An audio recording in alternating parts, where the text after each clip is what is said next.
Hi there and welcome to the Good News According to Job.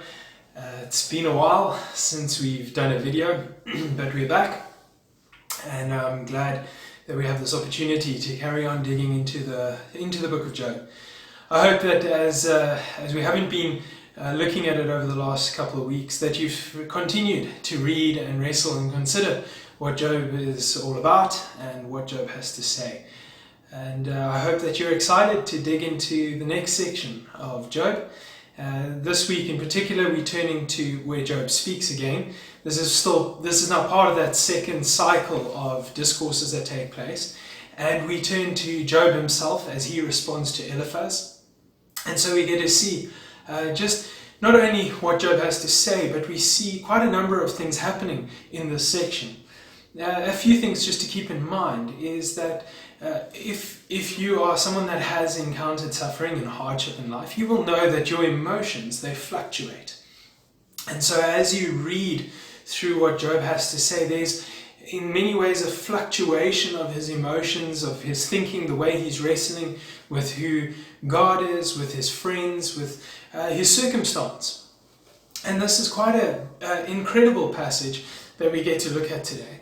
But it's also a reminder that Job is human, that Job is someone that has encountered incredible hardships, but also that he is dealing with his emotions, he's dealing with his thoughts, and he's dealing with the reality of what it means to have people around you and how those people can either support you, as you would hope that they could, or how they can disappoint you. And so we see the issue of what Job's friends have been doing coming to the surface again in this section this week. And so this week we are turning to Job 16 and 17. But before we begin that, just a slight reminder of something that Eliphaz said. And that sets us up for what Job is about to say in this section as well. And it's going to be ringing in the back of or resonating in the back of our minds as we hopefully look at this section this week. So just to recap what Eliphaz said in chapter 15, he says this in verse 2. Would a wise person answer with empty notions, or fill their belly with the hot east wind? And so Eliphaz, his initial thing that he says here is he's putting himself in the league or in the grouping of wise people, that what he is about to say is not empty notions. And as he says, or fill their belly with hot east winds. It's a wind coming from the east, especially in that world. It would be a wind that comes from the desert. And so he is saying that essentially it's not a good wind. It's not the kind of wind that you want. It doesn't bring comfort. It doesn't bring anything good with it. It's not a wind that brings rain. It's a wind that brings dryness. And so he says, would a wise person answer with empty notions? Would a wise person answer with nonsense, with nothing that makes sense? And furthermore, or fill their belly with a hot east wind, with something that again is useless or not actually wanted at all. And so we need that in the back of our mind, because this is how he starts it. He's essentially putting himself in this category of saying, I'm not coming with nonsense, I'm not coming with empty words, I'm coming with weighty words, things that I want you to wrestle with and consider and contemplate. And so we're going to hear the response that Job has to this in this week's passages. And this week we're looking at Job 16 and 17. And we're not going to read through all of that. It's quite a chunky piece. But as we go, we're going to highlight quite a few aspects out of it. And we will make our way through the majority of the text. But as we begin, I want us to turn to the second verse of Job 16 and listen to what it says. I have heard many things like these. You are miserable comforters, all of you. And so right up front, Job begins. He says, you comforters, you who call yourself comforters, are miserable. You do not help. Nothing you say is actually helping me in my circumstance. And so this might seem strong. It might seem actually, maybe you feel that Job is unfair in saying this. But we need to consider Job and his circumstance. So perhaps the game that we need to play with ourselves is, if you were Job, If you were Job in his circumstance, what would you want your friends to be saying to you? What would you want your friends to be doing? And how would you want them to talk to you or encourage you? And so as you think that through, if you can play that game, maybe you've been in that position, but if you can play that game for a moment, what would you want if you were in Job's position? Would you want friends who come alongside you and say, what's happening to you is because you've sinned. What's happening to you is because of something that you're not admitting to and you need to find out. And we're going to help you find out what you've done wrong. Or do you want friends that are going to come alongside you and say, I know this is difficult. And whatever the circumstance is, whatever the reason, don't give up. Continue to serve God. Continue to fear Him.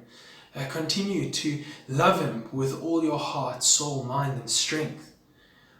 What kind of comforter would you want in that circumstance? Someone that's going to lift you up, encourage you in a way that draws you closer to God? Or someone that's going to come alongside you and try and find the faults in who you are and what you've done?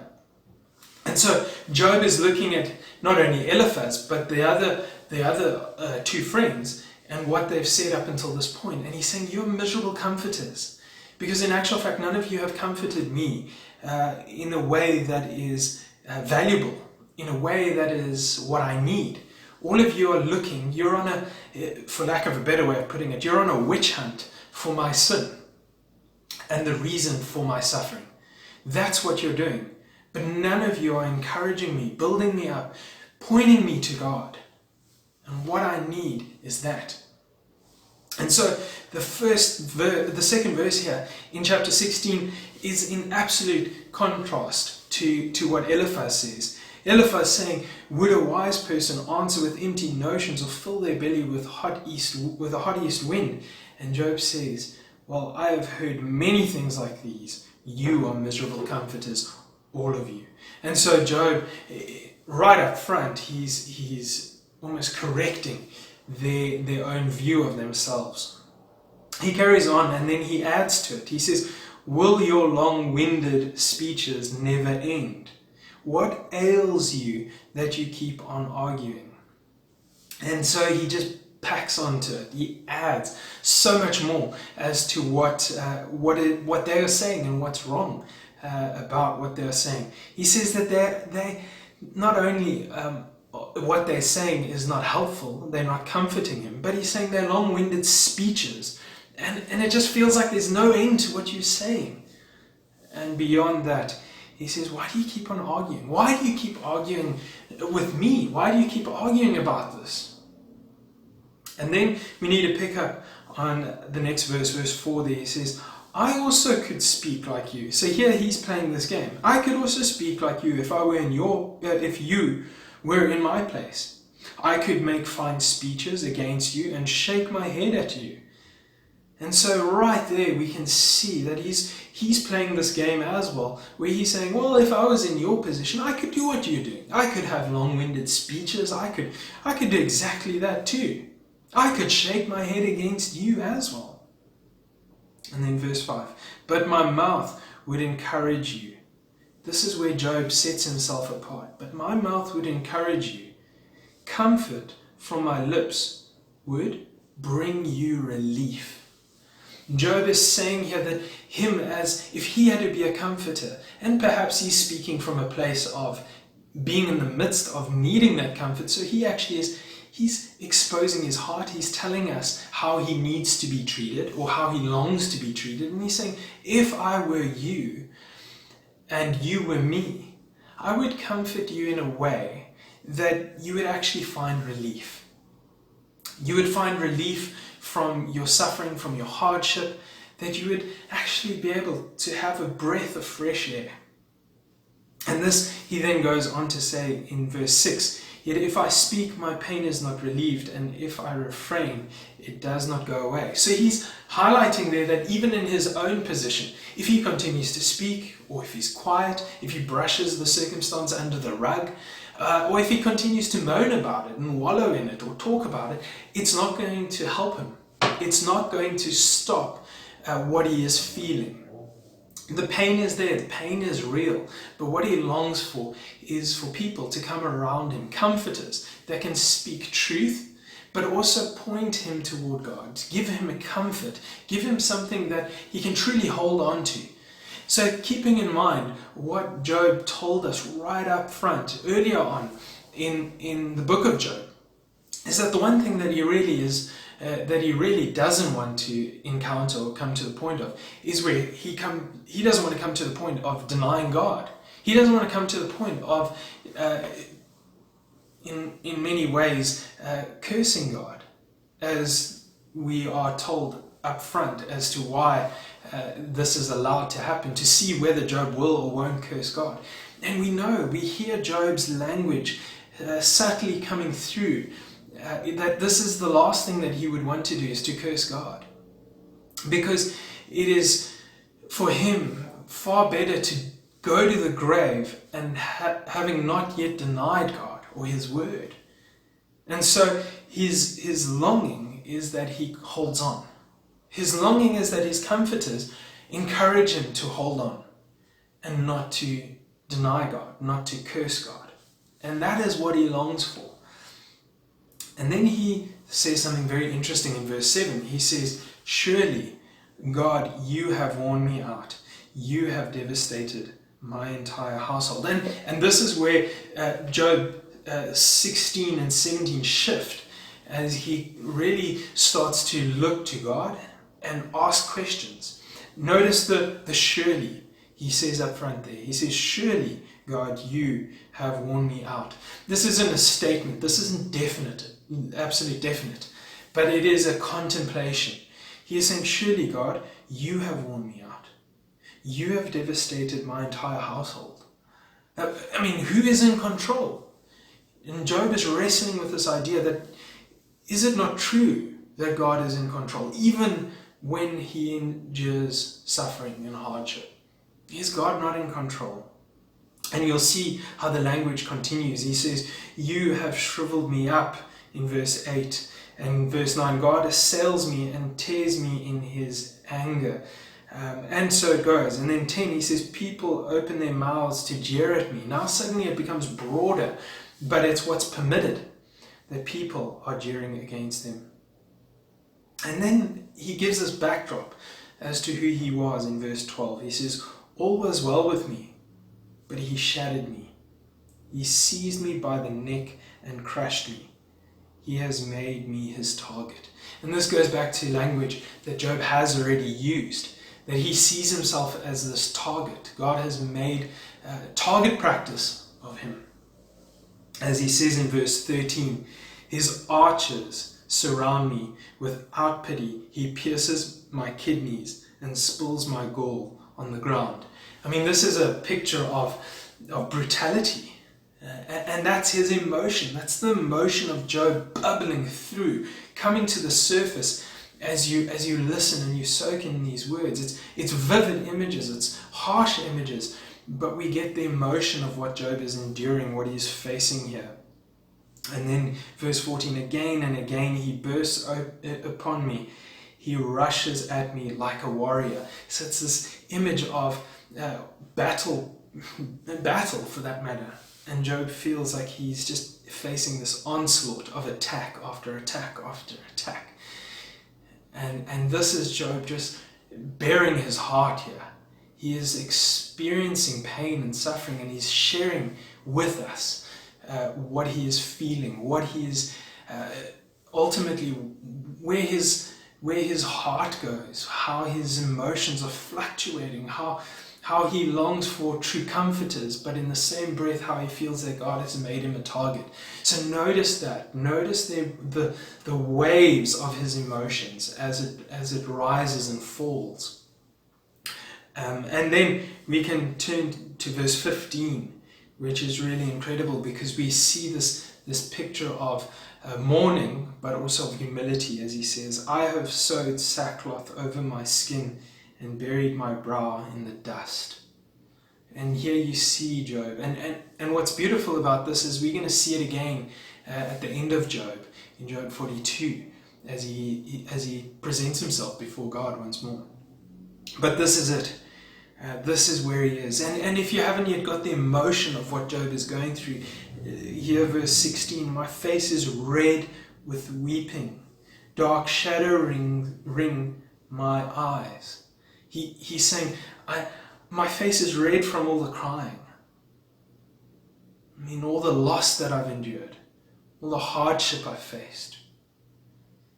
And I can't sleep. I have dark rings around my eyes for the lack of sleep. I have no rest. And then he says this, verse 17, yet my hands have been free of violence, and my prayer is pure. I mean, that's beautiful, what Job says there. That even though through all this hardship, through all this turmoil, through all this suffering, his prayer, he longs to acknowledge and try and cry out to God, to pray with a pure heart.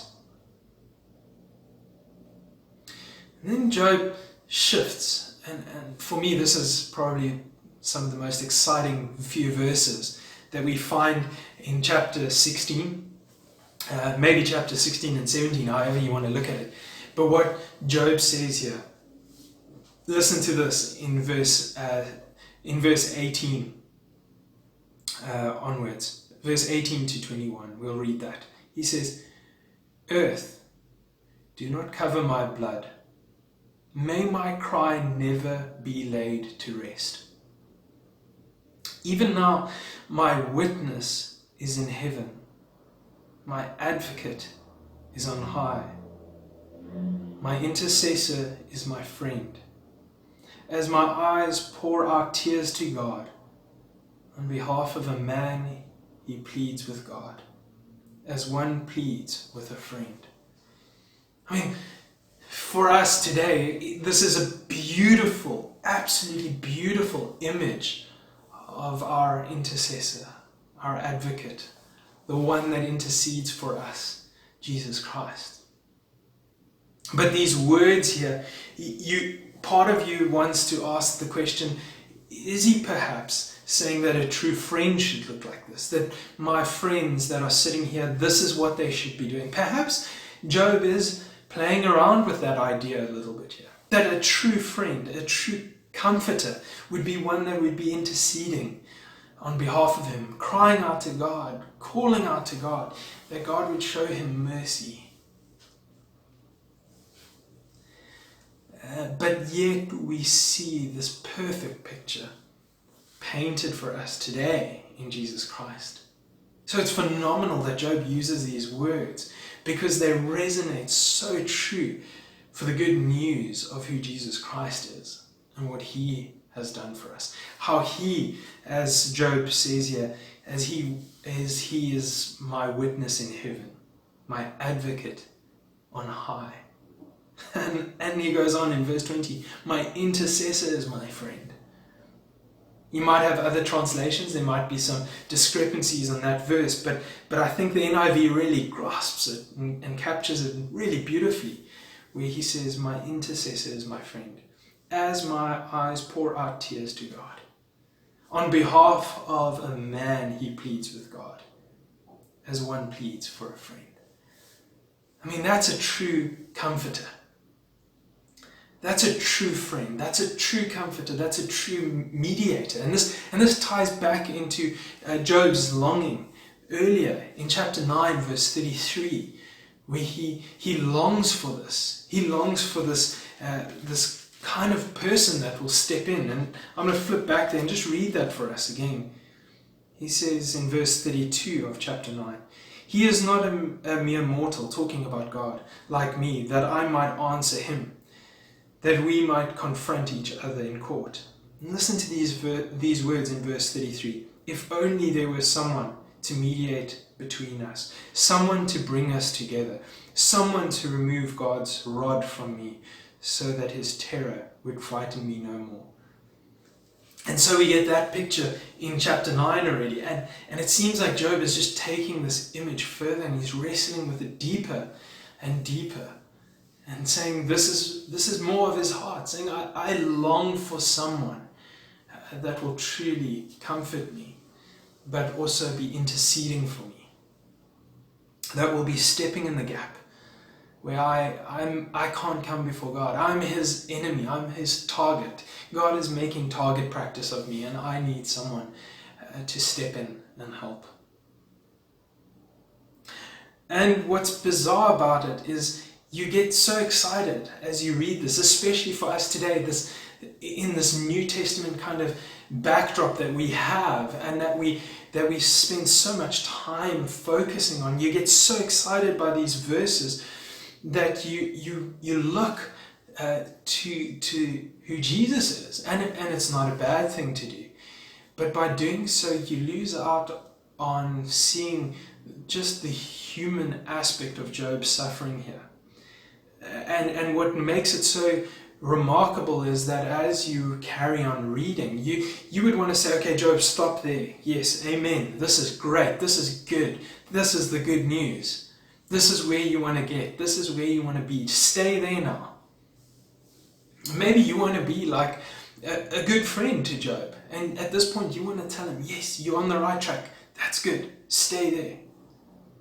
But Job starts to go further. And you see his emotions fluctuating again as he continues to contemplate, continues to wrestle. And listen to these words as they progress. He says at the end there of chapter 16 in verse 22, "Only a few years will pass before I take the path of no return. My spirit is broken. My days are cut short.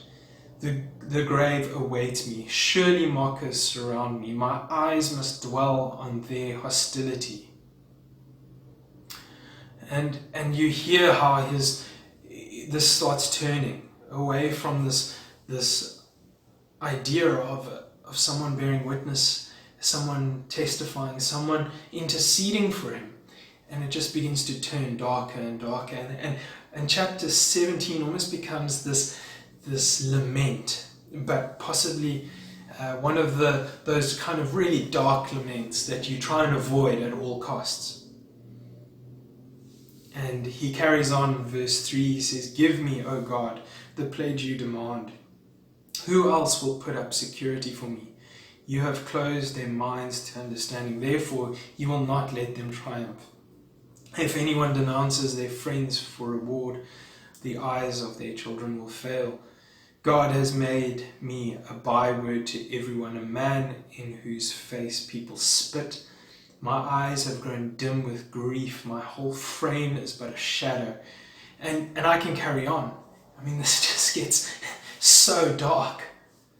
It becomes so sad what he says here. And in the middle of it, he turns. Listen to this in verse 10. It says, "But come on, all of you, try again. I will not find a wise man among you." He for a brief moment, he looks to the friends again as he goes deeper and deeper and deeper into this pit that he's in. And he looks at them and he says, you putting yourself amongst the wise. And if you recall what Job said earlier on in one of the previous chapters, Job actually says what would be true wisdom is if you kept quiet. And here it followed by them saying, putting themselves among the wise.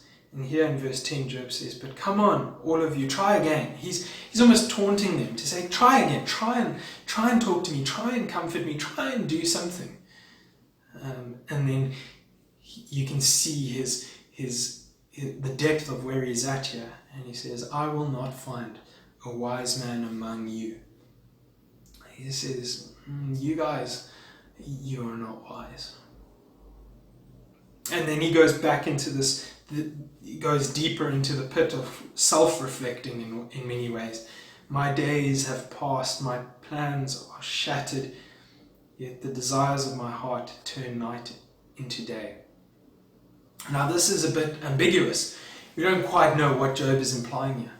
Job could be implying two things. That going back to what he said earlier on, it could suggest that desire for the grave, so that he would die, so that he doesn't deny God, could be that darkness turning to light, that he longs for the grave so that rather than this world of darkness, that he could actually still have hope, and that is light in comparison.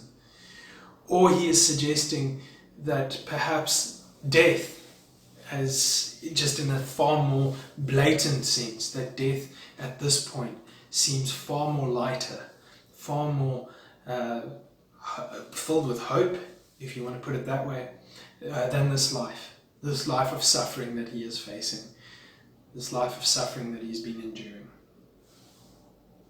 And then he says this as he goes on, carrying on with verse 11, he says, "My days have passed, my plans are shattered, yet the desires of my heart turn night into day. In the face of darkness, light is near." And we think this is going to be exciting and maybe a change in his mood. But listen as he goes on. "If the only home I hope for is the grave, if I spread out my bed in the realm of darkness, if I say to corruption, 'You are my father,' and to the worm, 'my mother,' or my sister, where then is my hope? Who can see any hope for me? Will it go down to the gates of death? Will we descend together into the dust?" And I think what Job is asking here is perhaps quite a crucial question. It seems like what Job is asking here is, when I go into the grave, I'm longing for the grave because this life is unbearable. But is there hope? Is there hope once the grave comes? When I enter into the grave, is there hope there? Is there something better? Now, keeping in mind, in that world, the ancient Near East, in that time, there was this concept of a type of afterlife in different cultures and different religions. There was this idea of afterlife, maybe a rebirth. There was a number of different views. So the idea of something after death wasn't foreign. But what Job is asking here is there hope? Is it better than what I'm currently facing? And so this becomes a really incredible question that he asks. You really see the depth of his suffering and his hardship, and he looks at his circumstance and he says, "I long for the grave because it seems better than what I'm facing. But will hope go with me? Will hope descend into the grave with me? That when I go there, there will be hope, and it will be worth it. That it will be better than this." And so it's these little nuggets that we pick up on in Job 16 and 17 that really make these sections so incredible for us today. We see Job's longing for friends, first and foremost, to be true comforters, and none of them are truly pointing him to God. And then he adds to it, longing for someone that's going to intercede for him, someone that will intercede for him with God. And he longs for that. And yet he longs for the grave, that he will stop having to suffer in this world. But he hopes, his hope is that there will be something better, that God is preparing something. And I think for us today, the most remarkable thing is that God was preparing something, is preparing something. He has prepared something for everyone that believes in him. But those that come to know him through his Son Jesus Christ, the level of hope is so incredible. It's not like anything that any religion in this world can offer. This world has so many different systems and hoops that you have to jump through. But here we have Christ who has done it all for us. And as we endure suffering now, we can ask the question of, will hope follow us? And the answer is in Christ, yes. Yes. This life is hard. This life is not what we want it to be. But God has answered Job's question here. God has answered Job's question here for us. That yes, there is hope after the grave. Because Christ has overcome the grave. And that hope is life. That hope is a perfect life in Him through His Son Jesus Christ. So for us, we get that glimpse of that good news that comes through Job. Job's asking the right questions. He's wrestling with stuff that for us today we think is so obvious, but we need to take a step back. And before we put in the checks and balances, knowing that yes, Jesus is the answer, that we look to what Job is asking and see how God has let that plan unfold. And that we are so much like Job in many ways. We're facing suffering today in many kinds of ways. And there is hope. So may that be an encouragement to you today. That maybe you are, like many of us, suffering, facing hardship, longing for the grave. But persevere. Hang in there. Don't give up on God. And especially don't give up on His Son, Jesus Christ. Now, as much as I'm saying those words to you, as you're listening to them, I need to be reminded of them daily. It's not something that you can hear once a year. This is something that we need to be reminded of daily. Don't give up. Keep pushing. Keep enduring. It's worth it. In Christ, it is worth it.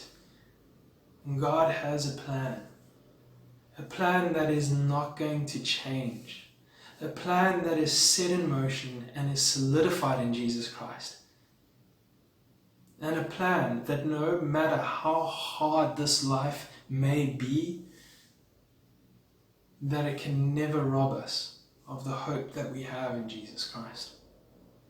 So my encouragement for you today, and hopefully it is what Job would have longed to have heard, is keep going. Persevere. I know it is tough.